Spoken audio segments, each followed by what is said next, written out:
This was one of those times when my helmet was doing me a disservice, because the expressions currently forming beneath it were more than enough to convey all of my feelings on the Venerian's accusations.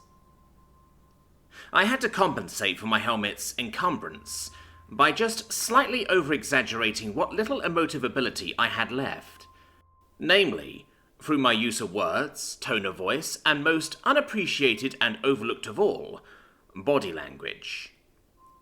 "Because of me," I responded indignantly, leaning my upper body forward whilst gripping both armrests tight. "You're telling me that this was somehow my fault?" I paused, cocking my head to the side before letting out a loud chuff. "All right then, I'll buy it." I leaned back just a bit, alleviating but not fully releasing the tension in the air. "I'm going to assume you have some damn good reasons behind that leap in logic, or at least what sounds like it. Because if you're just sprouting nonsense for nonsense sakes, then you're a heck of a lot more foolish than what I took you for." I let that hang in the air for a while before shifting forward again to reapply the pressure. "Now, I know you have your personal reservations against me, and I know I probably stand against a lot of what you inherently believe in by virtue of my mere existence. But I also know you consider yourself a player in the greater game.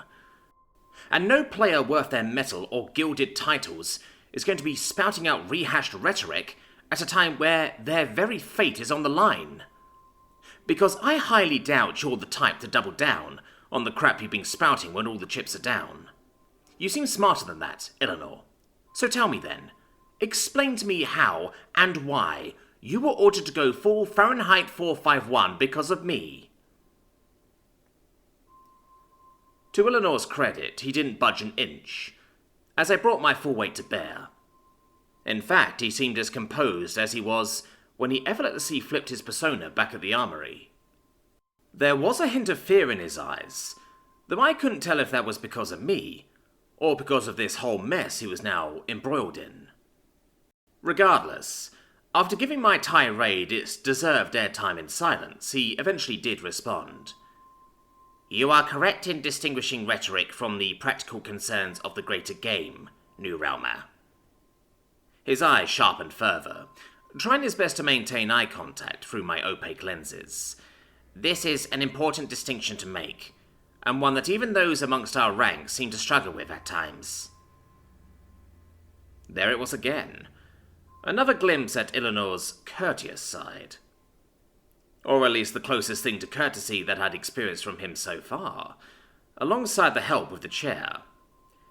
"Suffice it to say, New Realmer, my benefactor was under a similar pretense when considering his options with you. For rhetoric would dictate that you have nothing to offer and thus nothing to fear from, at least as it pertains to your interactions with the library."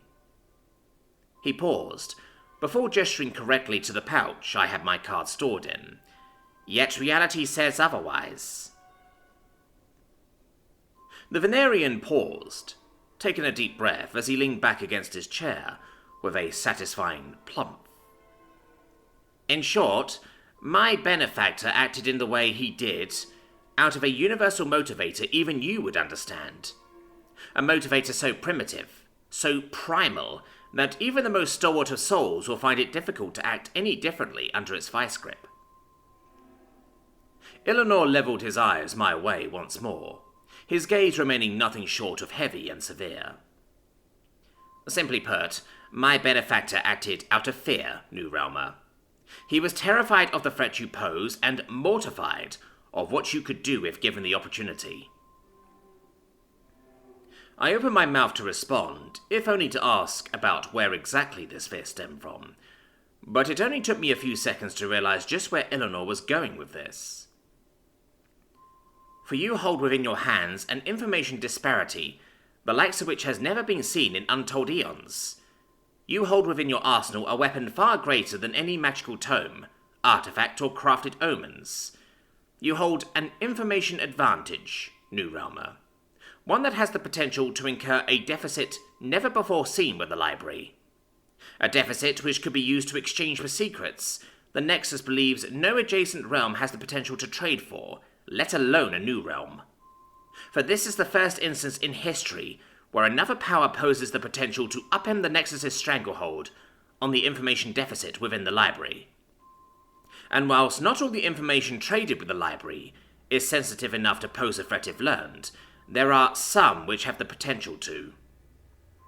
It was these highly specific pieces of information that I was tasked with burning, to prevent the potential of you trading highly sensitive information of your own to learn of them. Because, ultimately, my benefactor believed that you hold within your helmeted head information of equivalent enough weight and category to secure transactions which could not be tolerated. So that's what it was. Fear. A fear of a new, completely alien force, upending an established order that had no equals or peers to speak of. It was the first time the Nexus had truly experienced something that even the UN truly lacked. A contemporary of comparable parity. Another truly foreign power that could rival its primacy. Maltori was clearly smart enough to see that, and smart enough to act upon it. Yet he still maintained that impregnable facade even when pressed with the truth. There was a lot more going on underneath the surface than I could have ever imagined. So what exactly did you burn? I don't remember. What? The contract has protections afforded to certain actions, clauses on discretion. I wish not to dwell on this matter, New Realmer. Eleanor let out a long sigh, one laden with specks and a bit of soot, that blackened the table in front of us. His eyes languished on it, as it did on everything else he's spoken of thus far. Strangely enough, the Venerian sooty breath triggered yet another light bulb in my head to light up, and another question that sorely needed answering. I gotta ask, Eleanor, how did you do it? I finally managed out. It's the library we're talking about here. Fire couldn't have just burned away. It's not just fire, New Realmer, the Venerian interrupted indignantly, as if he was offended by the fact I called his dragon's breath mere fire. It's dragon's breath. There it was. What's more, it wasn't just dragon's breath that did the killing blow. Wait, what? I was just as curious as you were about the mechanics of this, New Realmer. I was also under the impression that the library was something more than it was. As such, I made my curiosities known to my benefactor. And considering just how highly specialized my role was for this mission, he granted me a small glimpse into just how this attack was possible. To my knowledge, Dragon's Breath is known to the library, and thus the library has the appropriate means of countering its effects. That much is obvious. The library, however, is vulnerable to what it doesn't know. And the Nexus has within its arsenal secrets that can, and clearly did, take advantage of this weakness. As such, it wasn't just my flame that struck the blow. I was given an unknown substance I was instructed to consume. It changed my fire, turning into something even I don't recognize. Eleanor clenched up at that, flinching as he mentioned this mystery substance, grimacing all the while. What's more, the books you see aren't simply books. The library, the entire construct, is an entity. The books are the physical manifestations of this ethereal entity's memories, ones that we can interact with. What I'm trying to say here is that even the library is fallible, New Realmer. Just as the Nexus is fallible, I interrupted with a snide remark. That point is a matter of contention, Eleanor diplomatically shot back, as we remained locked in a surprise staring match for a few tentative seconds. Right, I managed out with a sigh, breaking the tension in the air. So who was it then? Who's this mystery benefactor behind all this drama? The same man that has seemingly become our peer group's collective enemy, New Realmer. Eleanor shot back, with a semi-sarcastic chuff. It didn't take me long to realize just who it was Eleanor was referring to. Maltori? I offered. But instead of a conciliatory nod, all I received was a slow, sarcastic clap in response. Very good, New Realmer. Very good. I ignored that dismissive jab, pressing on as if it never happened at all, but not before shooting back a similar jab of my own. Well, at least I wasn't the one dumb enough to sign a contract with the guy. Eleanor, surprisingly, had nothing to say in response to that. But his disgruntled face was clearly under that bit of truth. Our Black Road professor really has been working overtime over the past few days, huh? I continued. He has been focused squarely on you, New Realmer. Perhaps you should be honoured for garnering the undivided attention of a mouthpiece of the Privy Council, Eleanor continued, once more in that darkly sarcastic tone of voice. These brief dives into sarcasm, as annoying and passive as aggressive as they were, felt more real than any of the interactions I'd had with the Venerian thus far. It genuinely felt that this was the real Eleanor, underneath all those layers of pomp, circumstance, and projected lackadaisical indifference. It almost felt as if this sort of passive-aggressive back and forth was just typical to what he expected of a conversation. I'd be flattered if I wasn't the centre of his attention, to be honest, I sighed back, garnering a single, barely distinguishable, dismissive snicker from the blue thing. But that's beside the point. I have more questions, and I'm expecting you to keep answering, Eleanor. By all means. The blanket. Is it a one-of-a-kind magical artifact, capable of completely hiding its user's presence? Why, yes. Who gave it to you? Maltori. And what was it for? To keep an eye on you and your misadventures. Or rather, that was the intent before the library debacle. It was very much useful for that whole escapade as well, given the information on its existence and function are likewise unknown to the library, on the account of being withheld. Okay, I managed out, and not wishing to disrupt the unexpected free flow of information, pressed onward to take advantage of the Venerian's surprising compliance. And the debacle at the armory? Maltori's attempt at making sure you demonstrated the capabilities of your weapon in full force, without purposely holding back, Eleanor responded succinctly, almost too succinctly. The potential of inciting a major social faux pas that could later be taken advantage of was also something of a secondary goal. And the null? I pressed further. I learned of its significance to you from the Black Robe professor himself. But why choose it over anything else? I narrowed my eyes further. Isn't it obvious? It was meant to trigger a response, and out of all the creatures I could have projected, it was the most likely to do so. The fact that he'd be so open about inciting a response from a very recent trauma was equal parts infuriating, as much as it was a breath of fresh air in frankness. Right, I sighed loudly in response. So what's with the burned letters? As much as I hate to admit it, this was purely the result of frustration. Frustration over my circumstances, and a means of venting that frustration in the most candid way possible. I narrowed my eyes at that. And whilst I could understand that explanation for the assembly letter, the mystery charred-out letter underneath the Venerian snuggle pile was a different matter entirely. For both letters? Both. The second letter was one addressed to all students regarding the library, but I couldn't make out what the first one was. What was, "That is a matter not up for discussion, New Realmer." The Venerian put his foot down, which made the contents of that mystery letter all the more intriguing, considering how he'd been weirdly open with everything else so far. It is a personal matter.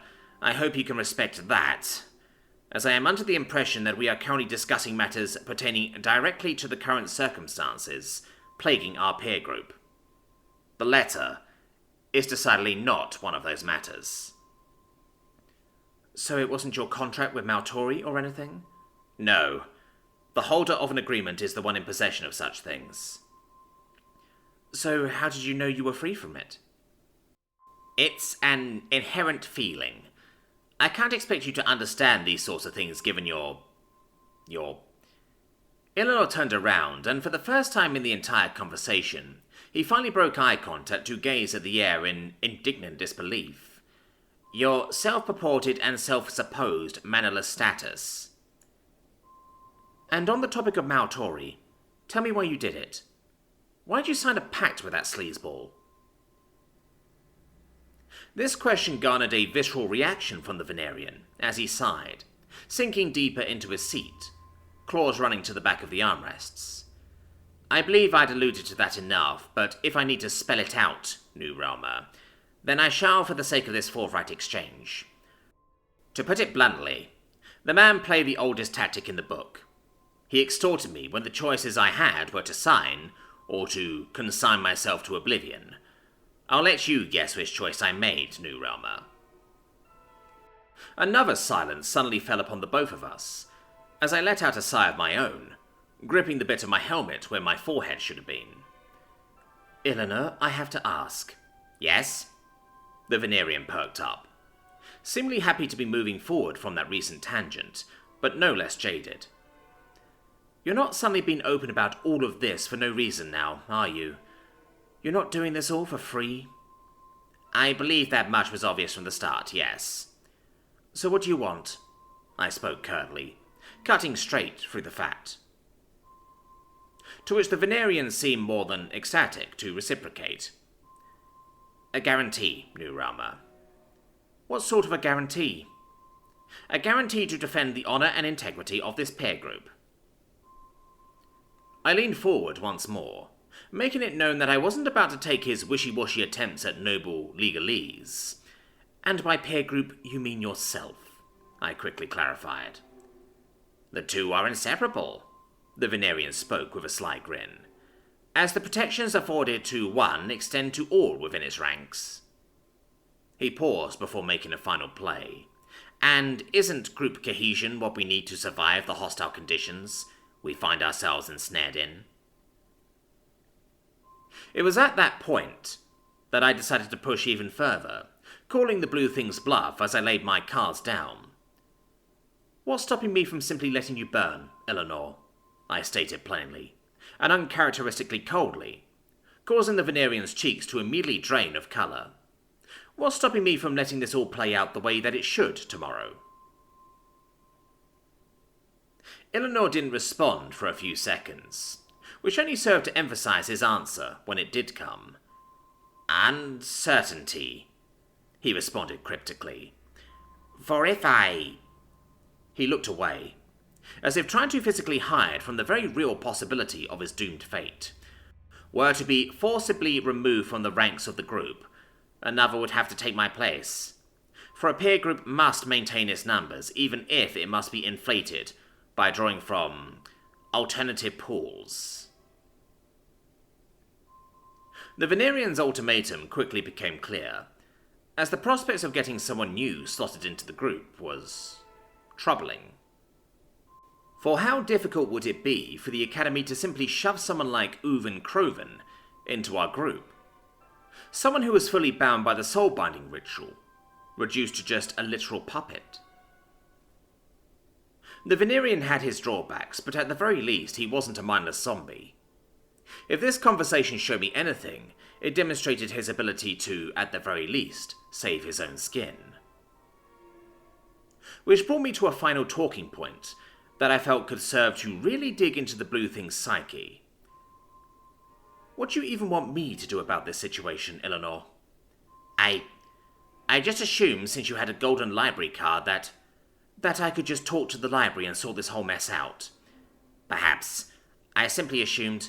But wouldn't that go against the Nexus's wishes? I pushed further. It looks to me that in order to rectify this situation in your favour, I'd have no choice but to go against the current Nexian agenda. And wouldn't that be something that you, a Nexian loyalist, would absolutely loathe? That is a highly reductive way of analysing the situation, New Realmer. My point still stands. Why would you have me subvert the institutions and the authorities of the Nexus? Because practical concerns over my well-being trump any pretenses of loyalty-bound decorum, New Realmer. Eleanor spouted out with frustrated vitriol. I wish not to observe chivalry if it results in my demise, especially if that demise was categorized by non-Nexian actors and propagated by flawed and failed representatives of the Nexian system. There it was, what I expected to hear. But it still wasn't enough, at least not yet. Especially since these were just the first cracks in the Venerians' indoctrinated worldview. I let out a sigh, before deciding to end things off here, at least for now. Right then. I was under no false pretenses over what this current dynamic was, and given the Venerian's track record so far, I wouldn't just give in on the whims of his demands, even after he'd revealed everything there was to know about his little escapades so far. I needed to fact-check his claims before I proceeded. And since I was in the driver's seat of these negotiations, I had every right and ability to let the Venerian sit and reflect on his actions for a while, as I did so. That'll be all. What? The Venerian snapped back, seemingly blindsided by that answer. As I said, that'll be all for now, Eleanor, I repeated, without a hint of hesitation. Is this a refutation of my request? Eleanor managed out nervously, as it was clear that this was his turn to be asking for points of clarification. No, it's me putting all of this on hold, at least for now. At least until I can get some second opinions on this whole thing. Bet you have my word. Your word doesn't really mean much right now, Eleanor, I stated bluntly. You'll find that humanity, at least as we are right now, values evidence-based practices and objective methodology when it comes to committing to deals and decisions such as this. I'm merely going to be conducting independent cross-sectional studies in an attempt to corroborate your claims in order to make the best informed decision on this matter. I didn't know why, but it felt natural to be using bureau and academo speak against Eleanor right now, especially after all the dense noble speech that had been thrown my way thus far. It never occurred to me until now, however, how it seemed to be an almost mirrored version of High Nexian's decorum-laden speech. Except whilst the latter was filled with fluff for fluff's sake, the former was information-dense and filled with eclectic jargon speak, for the sake of getting the point across as dryly as possible.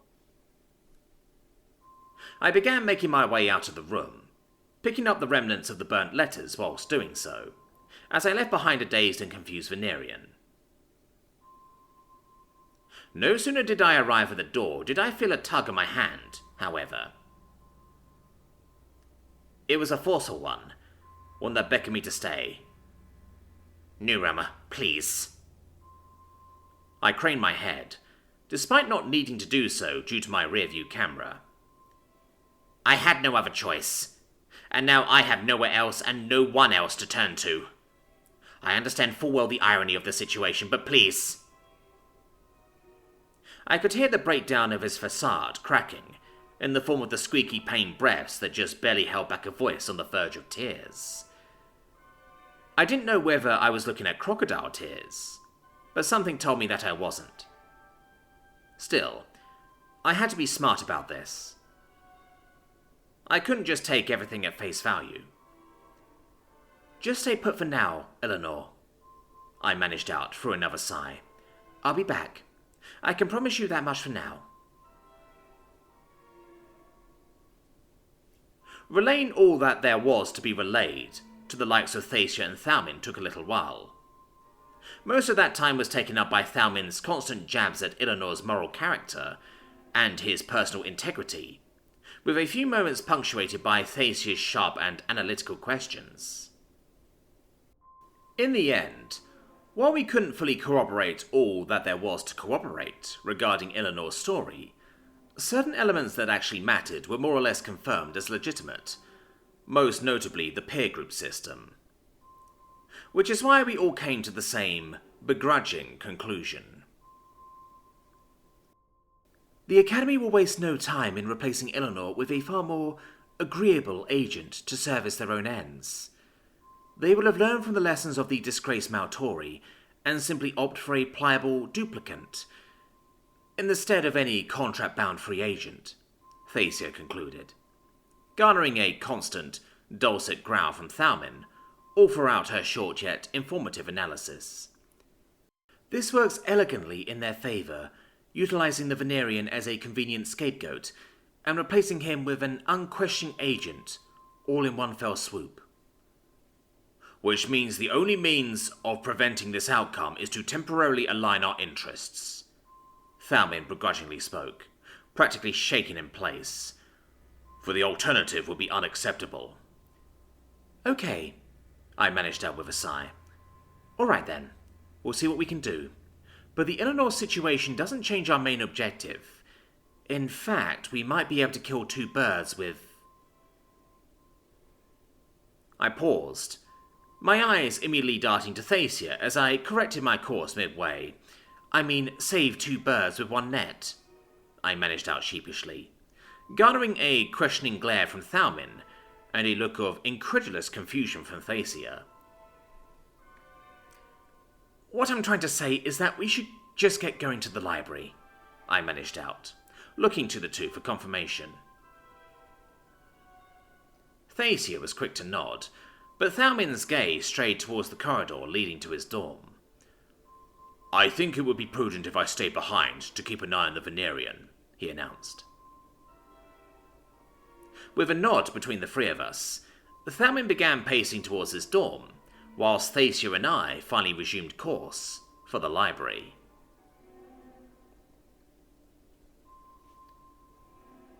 The Transgration Academy for the Magical Arts.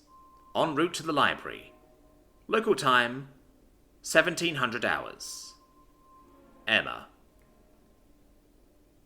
We arrived at the checkpoint with quite a bit of attention, as a small crowd of students seemed to be loitering around the place, either in an attempt to cross the bridge or simply to pass the time.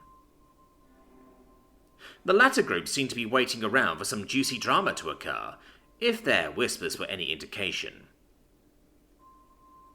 I count 25 attempts so far. 5 counts of, my father will hear about this, and 20 counts of throwing around worthless names in hopes of getting through. I swear, the announcement of the library's temporary closure has attracted all sorts of personalities, who wouldn't even consider coming here otherwise. It's all about faux exclusivity. You make anything universally accessible, and no one bats an eye. You close it, even temporarily, and the attention seekers and egotists will flock to test their connections. Oh look! Another one! Oh, that's the first year, the one in the armour. Quite the eccentric, I heard. But what can you expect for an uppity new realmer trying to make their mark? Shh, they're arriving. The peanut gallery finally shut up, as I was stopped just around the checkpoint's inspection booth. The same elf apprentice from before emerged, looking no worse aware as he looked me up and down, as if offended by the fact I'd returned a quarter of a day later. You lot again? He managed out, with what I could only describe as a snarky, nondescript British drawl. Not too bright, are you? Has the Dean not made the situation clear enough for you? He continued, as I allowed this to go on for just long enough, before I pulled out my trump card. Thacia clearly noticed this, and gave me the side-eye, as if to tell me just to get it over with. The Dean has made the situation very clear to me, sir, I responded snarkily, refusing to clarify further. Oh, has he now? The man chuckled, before leaning in uncomfortably close. Then off of you lot then. Go on, he shouted loudly, eliciting more murmurs from the gathered crowd still looking on from afar. I'm afraid I have no intention of leaving, sir. My intent is to cross this bridge. I gestured politely to the gargoyle-filled pathway, as I intend on using the library's services today. This seemed to be enough to elicit an indignant huff from the man, as he turned around to raise his hand, signaling a gargoyle, only to crane his head back to be met with a face full of library card. The gargoyle stopped in his tracks, and so too did the murmurs, as the collective attention of the entire open-air outcropping landed on me and the card between my fingers. As I said, The Dean has made the situation, and my inherent privilege as a patron of the library, abundantly clear to me, sir," I continued, without skipping a single beat, causing the elf to all but lock up in complete and utter disbelief. He slowly and tentatively began reaching out a finger to touch the card, which I promptly pulled away from him for obvious reasons. "Trust me," I began. "You don't want to do that." With a wordless look of understanding, the man silently gestured for the rest of the gargoyles to give way, as the veritable army of stone creatures that had occupied the first half of the bridge took flight, allowing me the freedom to cross. "Access granted, Madam Booker." The man nodded once. "Madam Booker, now, let us not cause a ruckus and let this be over with." With no more words exchanged, I crossed the bridge without any issue. And after crossing the halfway point, the Eevee once more started picking up chatter from around the checkpoint. The crowds were going wild. The library. Emma. This wasn't the same space I entered just a few days ago. In fact, part of me thought I'd walked right into a trap, or some portal into an even darker dimension than the Nexus, given the sheer whiplash of the change in internal design. Gone was the wide, expansive stadium-like space of the library's reception, and gone were the nondescript fake windows that allowed in an otherworldly bright white light. In the place of solid blocks of white and ornate panels of wood were layers upon layers of cramped, tight, and claustrophobic cobblestone. The walls, the floors, even the roof, were all entirely replaced by varying cuts of this lifeless grey facade, interspersed with the occasional dark accenting of obsidian and basalt. The place looked and felt more like a dungeon, or some sort of medieval castle or outpost. That fact was further hammered home by the loud shuffling of what I could only describe as pieces of plate mail armor rattling against one another. I was expecting the grand entrance of something akin to Sorosar, or one of his autonomous knights, or perhaps some sort of a Renaissance age automaton. Instead, what emerged around the corner incited an opposite reaction to the fear and intimidation that everything was building up to. In fact, all of that melted away as I felt my heart being practically tugged out of my chest, and in a good way. As the being that rounded the corner was indeed clad in plate mail, complete with a helmet and visor. But instead of standing at an intimidating 10 feet tall, he instead stood just over a foot in height. "Halt!" A familiar, squeaky voice emerged from within the fun-sized suit of quadrupedal armor. "Who goes there?" it continued, but stopped halfway as a small black snoot emerged from the tip of the helmet before pointing directly towards me. "Cadet Emma Booker!